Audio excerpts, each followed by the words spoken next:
My church isn't a cult. It's hard to get into and easy to get out of. Christine Brown sat in the stillness of her living room, the thrum of silence enfolding her like a warm, weighty blanket. Years she had been the stoic, the voice of reason, the calm to the storm within the large Brown family.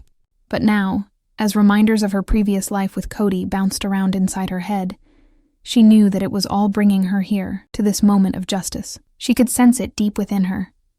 Vindication was finally in sight. To outsiders, the Brown family had been marketed as an experiment in love, faith, and togetherness.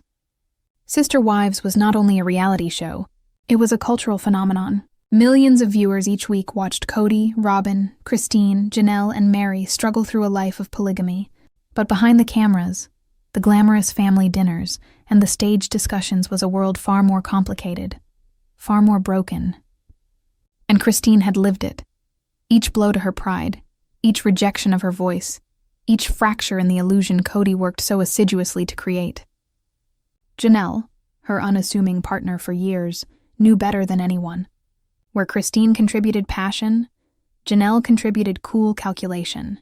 They had together weathered the emotional tempests, the manipulation, the gaslighting, and the favoritism. They had together seen Kody gradually divert his allegiance to Robyn, leaving the rest of them with leftovers of attention. And hand in hand, they were prepared to prove to the world that the truth, however buried, always manages to claw its way up. The courtroom wasn't merely a forum for legal combat. It was a platform on which years of silent suffering would at last be legitimized. The rumors of money secrecy, the shenanigans with family funds, the exiles, the shenanigans, all would become known. Christine and Janelle weren't present to exact revenge. They were there to vindicate themselves, to establish that they weren't bitter ex-wives crying wolf, but women who had suffered a system designed to fail. Kody, meanwhile, still strode with the bravado that once captivated cameras and audiences. He identified with being the leader, the patriarch, the sole man who would hold the reins on telling the story. But in reality, his hold had been loosening for a long time already. Robyn was his fortress, his shield against responsibility, his accomplice in reweaving the family's tale. And still, in the back of her mind, even Robyn must have understood that secrets weigh something, and the more weight they gather, the more painfully they fall when dropped. As the trial approached, Christine and Janelle went back over the years of sneaky betrayals, the moments Kody waved off Christine's needs as petty, complaints, the innumerable family meetings, where Janelle's logic was disregarded in favor of tears from Robyn, the holidays that were used against them, the money that was embezzled, the warfare waged on their emotions in private. Every insult, every degradation, every move that took away their humanness, it came back to haunt them. Only now they weren't victims. They were witnesses. They were warriors. The previous day, before the testimony had commenced, Janelle and Christine had spent a silent moment together. They sat at a tiny table, steaming cups of tea in front of them, both of them initially not speaking. They did not have to. The silence was full of years, but also with hope for tomorrow. "Are you ready?" Janelle then asked, her voice firm, her gaze set on Christine's. Christine nodded slowly. "I've been waiting for years. I just didn't know if the world was." Both women smiled tiredly, a small, exultant one. Vindication was not about headlines. It was not about winning in the spotlight. It was about finally escaping the bonds Kody and Robyn had attempted to wrap them in. It was about demonstrating, to themselves, to their children, to anyone who had ever questioned them, that the truth could incinerate the thickest deceptions. The cameras were on standby. The press were poised. The fans of Sister Wives were already abuzz online, wondering what would transpire, who would say what, whether this trial would mark the end times for the Brown family or just another salacious chapter. Christine and Janelle were beyond speculation. They knew what was to come.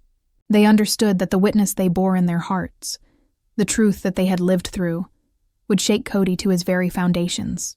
And while Kody was getting ready to defend himself, side by side with Robyn, he had no idea yet how tenuous his kingdom was. He thought he could still shape the story, distort the facts, turn the allegations around. But Christine and Janelle didn't have it so easy this time. They had friends, they had proof, and above all, they had lost all that they were ever going to lose. The tranquility before the tempest was false. For tomorrow, in that courtroom, the tempest would break, and nothing in the Brown family's life would ever be the same again. The courthouse steps were packed with reporters, cameras, and gawkers. The Brown family had been reality TV for decades, but now reality itself was on trial. The questions hollered across the morning air weren't about next season's storylines or TLC numbers. They were tough, clear, and cutting. Did Kody abuse family money? Did Robyn manipulate the other wives? Will Christine and Janelle testify against them?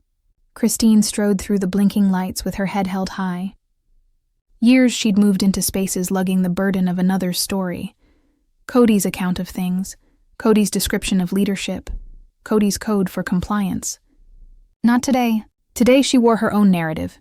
Janelle preceded her by mere inches, serene as always, scanning the horde, stabilizing Christine with her quiet authority. Within the courtroom, tension was palpable, heavy. Journalists fumbled papers, the crowd murmured, and the cameras hovered patiently, poised to strike.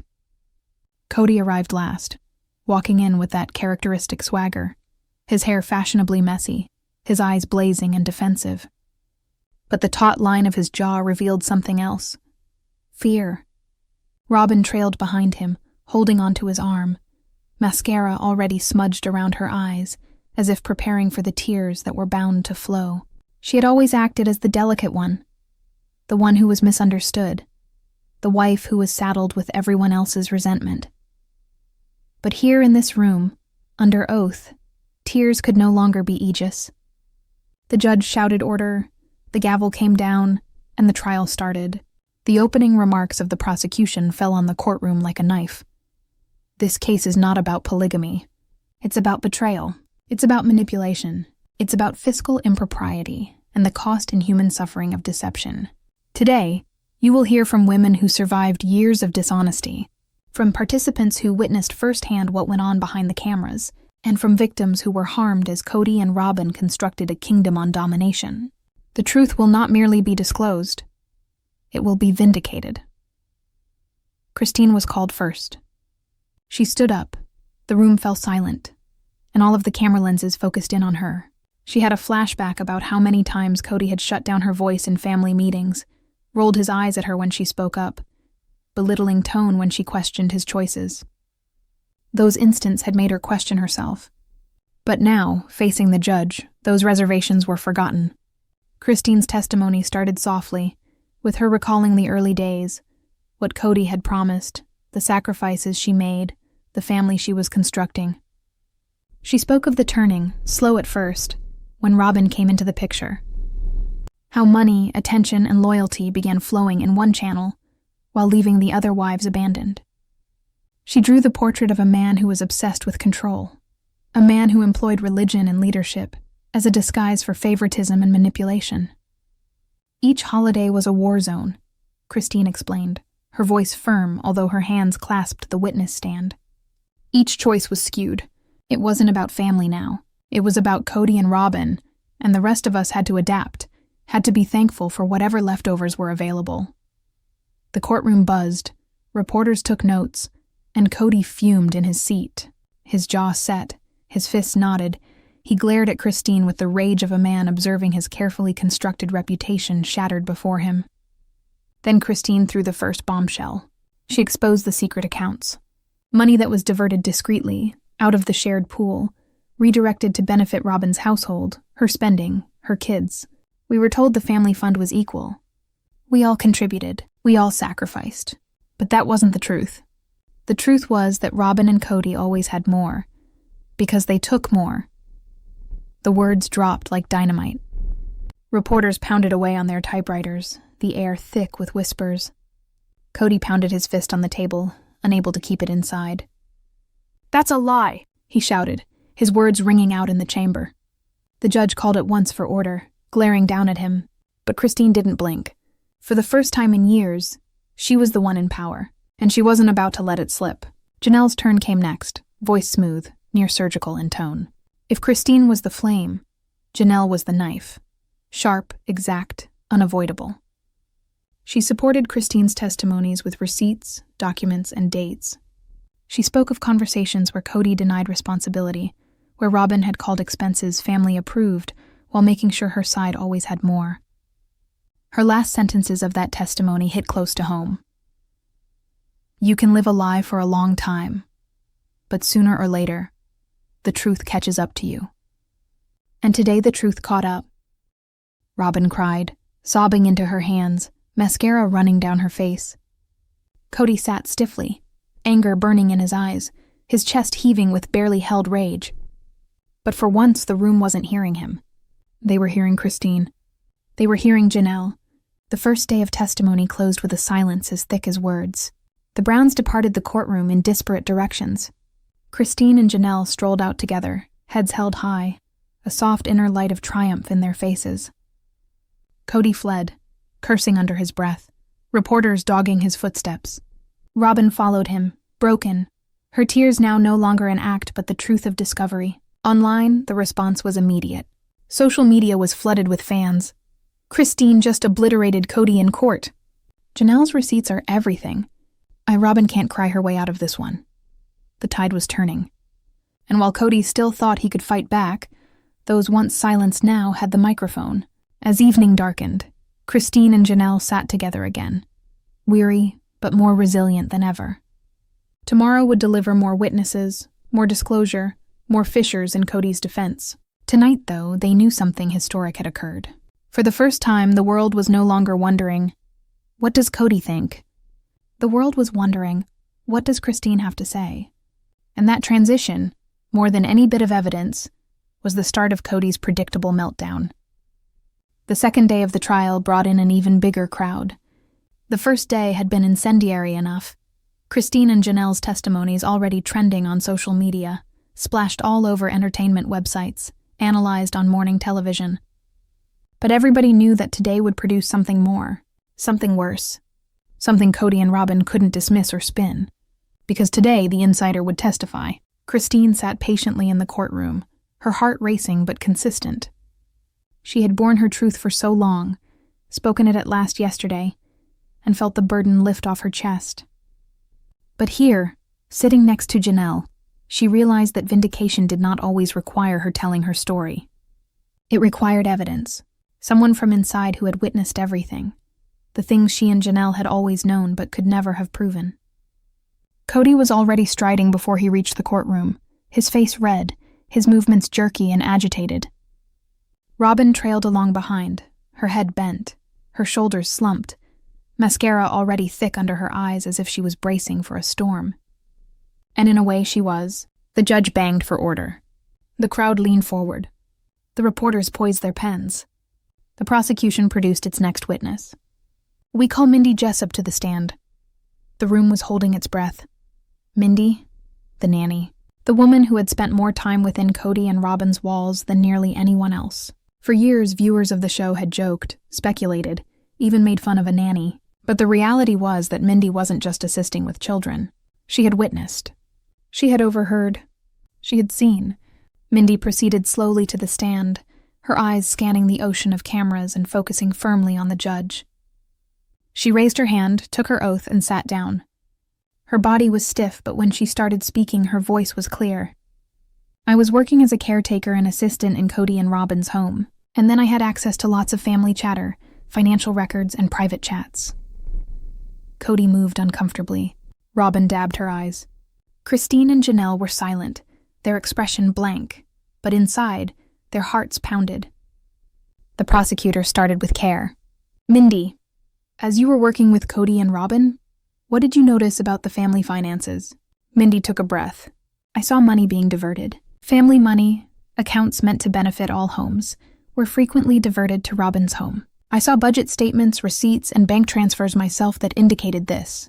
Kody said it was essential, that Robyn's children needed more stability, needed more resources. But it wasn't equitable, and it wasn't equal. The courtroom erupted into a hum. Pencils scratched furiously across notepads. Christine shivered. To hear someone else validate something she'd always suspected was both devastating and empowering. And was Robyn aware of these financial decisions? The prosecutor pushed. Yes, Mindy answered stoutly. She was usually the one insisting on them. She'd cry, she'd plead, she'd tell Kody she couldn't survive without more assistance. Kody would cave in. He always caved in for her. Robyn burst into tears, shaking her head wildly. "That's not true!" she shouted, her voice breaking. The judge banged the gavel, insisting on silence. But Mindy was not yet finished. "I also listened in on conversations," she went on. Conversations about the other wives, Christine, Janelle, even Mary. Conversations where Robyn and Kody talked about how to isolate them, how to drown their voices out. They said Christine was too emotional. They said Janelle was too logical, too independent. They said Mary was too broken to fight back. And they laughed about how easy it was to change the story. Gasps filled the room. Christine's fists curled, her eyes blurring with the sting of tears. Not tears of sadness, but tears of vindication. Janelle's face set in determination. She sat up straighter. The prosecutor allowed the pause to hang, the impact of the words settling. And then came the coup de grâce. "Mindy, did you ever hear any conversations about manipulating the public face of the family?"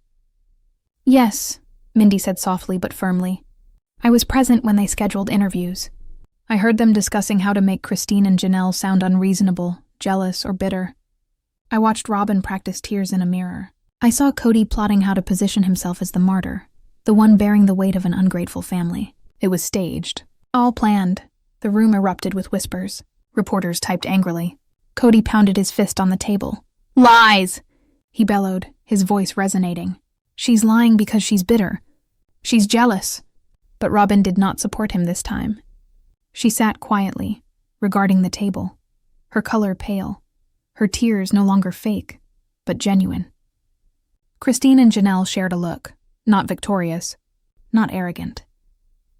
Only aware. This was the day they had wished for, and yet never really imagined. The truth exposed in a courtroom. The deceit exposing itself not because of them, but because of someone who had absolutely nothing to gain and everything to lose by speaking out. As Mindy testified, the court was left reeling, Kody's face contorted in fury, his perfectly groomed persona shattering before the world. Robyn's mask had fallen completely, her vulnerability revealed not as innocence, but as complicity. The judge ordered recess. Journalists hurried outside, words already racing toward headlines. Nanny blows case wide open. Insider confirms Kody and Robyn's secrets. Christine and Janelle vindicated by explosive testimony. Outside, Christine waited with Janelle. Neither of them spoke. Neither of them had to. They had lived in the dark for so long, but now, with each word that Mindy had said, the shadows were lifting. The truth wasn't theirs alone anymore. It couldn't be denied. And still, Christine had one thing guaranteed. Kody would not go down without a fight. He never had.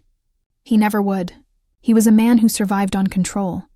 And now that it was losing grip, he would battle more furiously, shriek more loudly, and blaze more passionately than ever before. The flameout had started, but the firestorm was yet to come. The day after Mindy testified, the plaza outside the courthouse looked like nothing else. Reporters filled the stairs, microphones covered every available patch of sidewalk, and fans, some with signs, camped out waiting. Some of the signs said, "Justice for Christine and Janelle," and some said, "Kody exposed." The public mood had shifted. For the first time in years, Kody was not the center of attention. He was the antagonist. Within, Kody paced, the animal in a cage. His attorneys counseled quietly, encouraging him to remain calm, to permit the courts to speak, but Kody couldn't. His ego, previously armored by cameramen and producers, now stood exposed to the cold glare of criticism. Every molecule of him cried out to regain control. Robyn sat next to him, her head down, last night's mascara still smudged.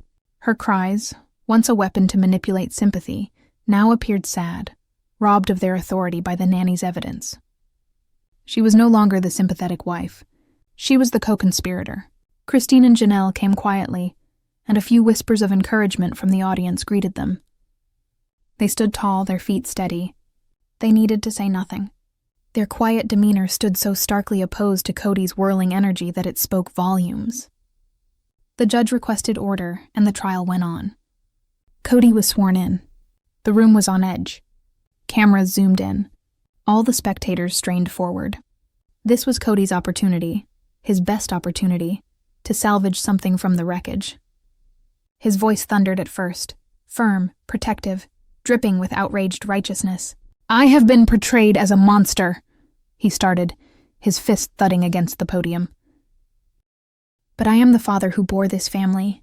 I am the husband who bore all the weight while Christine and Janelle worked behind my back. They want to turn me into a liar, but they are the liars.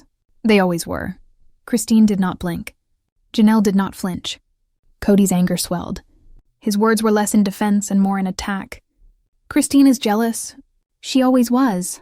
She couldn't handle sharing. She poisoned Janelle against me. And Janelle was never faithful. She desired independence, not family. They're bitter because I gave my heart to Robyn, the only one who honored me, the only one who remained faithful." His voice broke on the final word. The courtroom was not swayed. The public, once captivated by his charm on TV, now witnessed a human breaking down before their eyes. The prosecution moved in. "Mr. Brown, do you mean the bank statements are made up?" Kody faltered. They're being misunderstood. And what about the nanny's testimony? She's resentful. "She got fired!" "Of course she's out to get me. But you just confessed she had access to domestic papers and internal conversations. Isn't it conceivable her version is true?" Kody's face turned red. His lips opened, then shut. He stuttered for words, his demeanor breaking. The silence was appalling. Robyn attempted to break in, her tears ringing through the room. "He's telling the truth. They all despised me. They never wished me—" "Mrs. Brown," the judge cut in. "You are not testifying." The gavel came down. Peace was maintained. Kody's meltdown did what Christine and Janelle could never have done on their own. It exposed his real self. Not the suave patriarch of the TLC cameras, but the insecure, hot-headed man who lived to dominate and crumbled under pressure. The recess was immediate, but the damage was done. Press swarmed out, their headlines penning themselves. "Kody blows up in court." Christine and Janelle remain composed as Kody melts down, Robyn's tears no longer believable. Outside, Kody finally lost it. Cameras caught him yelling at reporters, veins popping, his face twisted with anger. "You don't know the truth. You only know what they tell you," he growled, gesturing back toward the courthouse. "I carried them. I carried all of them." The clip went viral in minutes. Social media didn't sympathize. They made fun of him. They duplicated his tantrum with captions such as "Kody's crown cracks" and "King no more." Christine and Janelle saw it happen later that evening. They did not smile. They did not gloat. They knew Kody well enough to know that this was not the end of his struggle. It was the start of his unraveling. A desperate man does not dissipate quietly. He claws, he drags, he destroys. And in that awareness was the threat. For as Kody's fall gained momentum, so did the danger that he would take others with him. Robyn understood as well. That evening she sat by herself in her home, looking at herself in the mirror. The black streaks of mascara had dried into soft, black lines across the apples of her cheeks. Her tears were genuine this time, not acted, not practiced. She had performed long enough that she couldn't distinguish between reality and performance. But in this moment, gazing at the shattered reflection, she thought something terrifying. Their own lies were no longer covering them. They were entering them. And tomorrow, more voices would resound to bury them even deeper. The courthouse was abuzz with an energy that seemed to differ now. It wasn't curiosity. It was anticipation. Following Christine's fortitude, Janelle's calm accuracy, and Mindy's ruinous testimony, everyone knew Kody and Robyn's walls were tumbling down. But today held something else, something concrete. Words could be ignored as bitterness, as Kody had attempted to do. But documents, paper trails, they didn't lie. Christine and Janelle entered together once more, solid as posts. The courtroom lights caught the still resolve on their faces. They were not here to battle Kody again. They were here to see the truth finally catch up with him. Kody walked in with less braggadocio than before. His hair still coiffed, his stance still rigid, but his eyes gave away sleepless nights. His outburst the day before had gone viral, and while he feigned indifference, Christine knew it ate away at him. Kody lived on adoration, on control of the narrative for years. It was taken away from him now. Robyn trailed behind, holding onto his arm, but something had changed in her too. The sobs, the shaking hands, they no longer inspired sympathy. They were instead what they appeared to be, desperation. And the more she attempted to hide behind fragility, the more it exposed how much of an accomplice she had been to Kody's plans. The judge arrived. The gavel came down, and the prosecution laid out their next step. Your Honor, we have acquired financial documents, attested by numerous witnesses, which will show a clear pattern of manipulation and misappropriation. A cart was wheeled in, filled with boxes of files. Kody's eyes bulged. He leaned forward, growling furiously at his lawyers. Robyn stood still, her hand shaking. Christine and Janelle shared a wordless glance. This is it. When the paper trail spoke louder than any denial, the accounts revealed it all. Bank transfers, withdrawals, payments designated as family expenses, but made only to Robyn's family. Emergency funds drawn for frivolous purchases. Accounts opened in Kody's name, about which the other wives never even knew. Each one in turn the prosecutor waved before them. This, they proclaimed, is money withdrawn from the community account to buy Robyn's new vehicle. Another, this is a payment from the family savings account to cover Robyn's home renovations. Another, this is a withdrawal mere weeks after Christine asked for money for her children's medical bills, and asked that Kody refused. Gasps echoed in the room. The gallery was surrounded by whispers. The judge rapped the gavel for quiet. Kody slammed his hand on the table. This is cruel. They don't realize how we lived our family. His voice was shaking, his face flushed. I made those decisions as the head of this family. I sacrificed for all of them, but the evidence refused to warp to his rage. It glared back, inescapable. Robyn dissolved into tears, covering her face with her hands. This was no performance. The documents were not merely pieces of paper. They were evidence. Evidence that the empire she and Kody had constructed was constructed on a lie. And then the witnesses, a family bookkeeper, who anxiously testified that they had complained about the imbalances but were shut down, a former producer at TLC, who acknowledged they had witnessed cracks behind the cameras but weren't permitted to broadcast it. And lastly, a family friend, who testified of late-night talks where Kody conceded he could no longer control the wives, but could control the finances. Each witness was another crevice in the foundation. Each file another blow from the hammer. Christine sat quietly, her hands clenched in her lap, tears rising in her eyes, not of sadness, but of release that she had waited for her whole adult life. Kody had said she was emotional, irrational, dramatic for all these years. But here it was, paper, witnesses, evidence. She had never been irrational. She had been right. Janelle drew nearer and whispered quietly, This is it, Christine. This is the end of his story. But Christine shook her head a little. Not yet. Kody doesn't give up. He struggles until he burns it all down. Her words were prophetic. As the papers mounted up, Kody became out of control. He rose from his seat, yelling at the prosecution, at the judge, even at the audience. You people don't understand. This is my family! I built this! You're tearing us apart! The judge commanded him to sit. The bailiff edged closer. For an instant, it seemed as if Kody would be pulled out, but at last, with a ragged roar of anger, he sank back into his chair, his chest rising and falling. Robyn extended her hand. He snatched it away.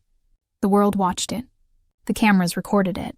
A man unraveling, a marriage shattering, a family dynasty crashing. At the end of the day, Christine and Janelle emerged once more, the throng outside cheering them like war survivors. Signs waved. Voices bellowed their names. For the first time in years, Christine felt noticed. Janelle felt liberated, but both women knew deep inside that this wasn't the end. Not yet. Kody still had one more card left, one final act of desperation. And whatever it was, it would either rescue him or destroy what was left. The courtroom felt different that morning. Not tense in the way it had been before, but heavier, as if everyone knew the end of something was coming, though no one could predict what that end would look like. Christine sat upright, hands together, breath measured. At her side, Janelle maintained the same steady determination, though Christine could feel the tempest brewing within her friend. They'd traveled too far, witnessed too much to let fear get in their way now. Kody came in slower this time. His swagger was lost. His shoulders hunched forward, his face ashen, his eyes frantically scanning the room from corner to corner, as if each shadow in the room mocked him. His empire was crumbling, and for the first time in his life, he couldn't fix it with charm or anger. Robyn trailed behind, her face smeared with tiredness, lips quivering. The performance tears had disappeared. These were authentic, frightened, empty. She no longer resembled Kody's protection. She resembled his last captive. The prosecution stood, voice cutting, unvarnished. Your Honor, the record speaks for itself. The testimony, the records, the witnesses. This is not merely a tale of a failed marriage. It is a tale of lies, manipulation, and betrayal that spanned years. Christine and Janelle stand vindicated, and Kody Brown stands exposed. The use of the word exposed rang out like thunderclap. Christine's chest constricted. This was what she had hoped for. Not revenge, but justification. For each night she hadn't been able to sleep, wondering if she was mad, if she was really the issue, if Kody's voice had been correct all along. No. She hadn't been mad. She had been speaking the truth. But before she could even breathe out, Kody stood. No, he spat, his voice snapping with anger. His hands trembled as he grasped the tabletop. You think you've won? You think you've defeated me? He shoved a finger in the direction of Christine, then Janelle. You don't know what I know. You don't know what I've kept hidden. If I fall, I'll bring everyone down with me. Everyone. The courtroom came to a standstill. Reporters leaned in. The judge banged the gavel, calling for order, but the words of Kody hung on the air like smoke. Then, the most stunning surprise yet, slowly Robyn stood, her voice shaking but audible. He's right, she whispered. Gasps rose from the gallery. Christine's breath was caught. Janelle's eyes narrowed. Robyn's mascara-smeared face swung to the judge, then to the prosecution. There are other secrets. Secrets no one in here knows. Secrets he promised would never be revealed. If they ever do. Her words cracked. It won't just ruin him. It'll ruin everything. Kody whirled to face her, his face flushed, his jaw clenched. Shut your mouth, Robyn, he snarled. But it was too late. The harm had been done. The gavel came down again and again, the judge adjourning as pandemonium broke loose. Reporters yelled. Cameras went off. Christine and Janelle sat stunned, the taste of victory in their mouths, but tainted by something more sinister, fear. For Kody's words were not the ramblings of a man on the edge, and Robyn's crack was not just terror. It was a threat. There were still secrets hidden in the embers of the Brown family. And now the world was aware. As Kody was pulled out of the courtroom, his voice echoed one last time. You think this is the end? You haven't seen the last of me. Christine's heart was racing. Janelle's hand wrapped tightly around hers, and both of them knew the collapse wasn't over. It was only just starting.